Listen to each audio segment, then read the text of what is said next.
So guys, please subscribe to the channel and please smash the like button on this video. So guys, in this next story, a man has been found guilty of stabbing an 18-year-old to death while wearing a scary school mask, which was popularised by the Call of Duty video game. Timothy Adeoye, who was 18 when he plunged a large kitchen knife into Donavan Allen at a block of flats in Enfield, North London on February the 7th last year. Mr. Allen died as a result of the single stab wound to the chest, the Old Bailey was told. Adeoye, who's now 20 and also was known as T-Trapz, had denied being the person behind the distinctive school mask. However, a jury at the Old Bailey yesterday found him guilty of murder and possession of a knife and making threats to another person with a blade. The prosecutor, Alan Gardner Casey, had described how the defendant had travelled from Barking in East London to Enfield on the day of the murder carrying a knife. Just after 2:30, the defendant appeared on CCTV footage at Barking Station wearing the distinctive face mask with the skull design on it. The prosecutor said that face mask was an important feature in this case. It is something the defendant wore during the course of the afternoon and at the time of the murder. A police officer trawled through hundreds of hours of video from the area, and Adeoye was the only person wearing that style of mask. The court heard he had spent some time walking around the Enfield area looking for the victim's friend. A couple of teenagers described being approached by the defendant wearing a scary mask or balaclava, asking for information. Learning where he might be to find the man, Adeoye went to the flat said to be used as a drug house and threatened to shank up the occupants.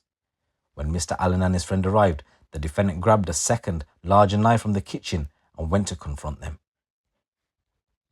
Mr. Gardner said he had threatened them with a knife but was interrupted by a neighbour. The defendant followed them and confronted them again, and during an exchange, Adeoye stabbed Mr. Allen in the chest. I just want to say rest in peace, Mr. Allen, and my condolences go out to your family. The prosecutor said it was an unprovoked and motiveless attack. There is some evidence that the defendant had an issue with the victim's friend, likely connected with drugs, but there is no evidence that he had an issue with Donavan Allen. Mr. Allen collapsed in a stairwell nearby and died soon afterwards, the court was told. His friend had handed his mobile phone to a neighbour to ring 999.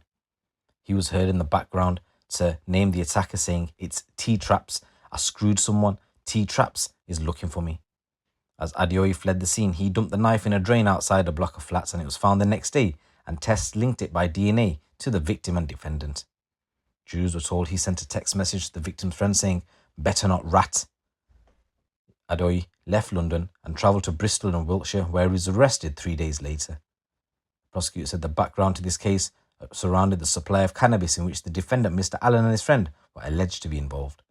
But he told the jurors whatever the underlying issue or grievances of those involved in this case may or may not have had with each other, fundamentally this case is about a young man losing his life due to the actions of this defendant. Following the verdicts, the defendant was remanded in custody and is going to be sentenced at a later date.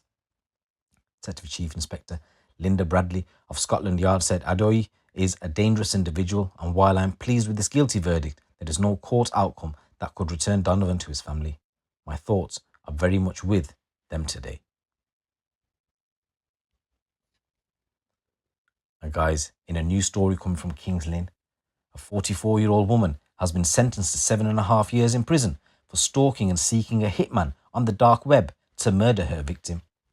Helen Hewlett from King's Lynn previously had been found guilty to soliciting murder and stalking between the 1st of July 2022 and August 13, 2022. The judge told the jury that Hewlett was a dangerous offender and posed a significant risk to the public. Hewlett has been sentenced to a total of 12.5 years for soliciting murder and 3 months for stalking to be served concurrently. This is going to consist of 7.5 years to be served in prison and 5 years an extended licence period to determine the risk to the public by a parole panel. She must serve a minimum of 2/3 of the custodial sentence. Hewlett was also issued with a permanent restraining order to prevent any contact with the victim or his family. The victim said in his statements, which was read out in court, that he'd been left feeling scared, afraid of anyone, and very wary of strangers. He says, "I am now anxious, suffering from anxiety most days of my life. Whether it's getting to and from work, shopping, football, I find myself constantly checking my driveway, and I'm worried that I hope I don't recognise anyone who approaches my house." The court heard that on August the 10th last year. Police from Norfolk received information that a user on the dark web called Horses5 had posted requests to have someone killed on that site called Online Killers Market. The post was traced to Helen Hewlett, who pleaded not guilty to the offences at an earlier hearing, which was in relation to a male victim, and read, "Need someone killed in Norfolk. Vital it is made to look like an accident. Order has been placed through the order page and money is waiting in escrow. Have home address, work times, and social media info if needed." So escrow is a contractual arrangement which allows deposits to be made with an independent licensed third party until the agreed condition, in this case the hit, had been fulfilled. A reply to Hewlett's request came from a user named Marksman. Hewlett had posted on an original request the victim's work schedule and details of his social media accounts, adding, "Needs to be killed. Vital. It looked like an incident." Evidence which was gathered by investigators found the deposits from a UK bank account were in the name of Helen Hewitt and that she agreed they belonged to her in a police interview. The deposits amounted to a total of $20,000, which reflected the payment requested by Horses5, which was quoted on the Online Killers Market. The funds were then tracked to various unidentified accounts to having ended up to an individual in Romania.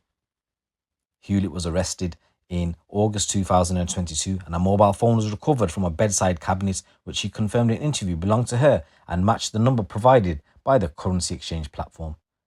The app used to access the dark web was also downloaded on the mobile device, and Hewlett also had 3 hitman sites bookmarked. During her interview, Hewlett admitted turning to the dark web after the breakdown of her relationship with the victim. She claims this amounted to some flirty messaging and sexual activity in her car. She claimed he had bullied and harassed her at work, and then he raised a harassment case against her with the police in 2022 and she had enough. And the day after her arrest, police went to the victim's home address and he described a long campaign of harassment by Hewlett, where he had to block various email addresses so she couldn't contact him. Shortly after he reported the harassment to the police, she was issued with words of advice. So DCI Michael Pereira from the Specialist Digital and Serious Organised Crime Norfolk and Suffolk said, "The investigation has been complex and intensive and has involved a number of teams working together, which has been critical to secure this conviction. Officers from our team ran the investigation to work alongside Norfolk and Suffolk cybercrime team, who identified Helen Hewlett as the perpetrator in this case. The crucial joint work helped to divert a possible hit on the victim and prevent them from coming to harm. We built and gathered evidence for the case identifying a woman using cryptocurrency to arrange for someone to kill the intended victim.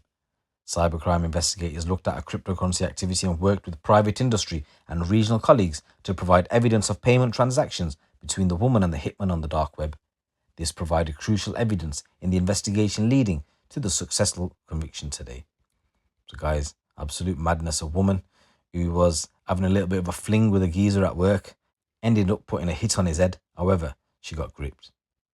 Let me know what you guys think with regards to these stories today. It's your boy GC. Keep it locked, keep it real.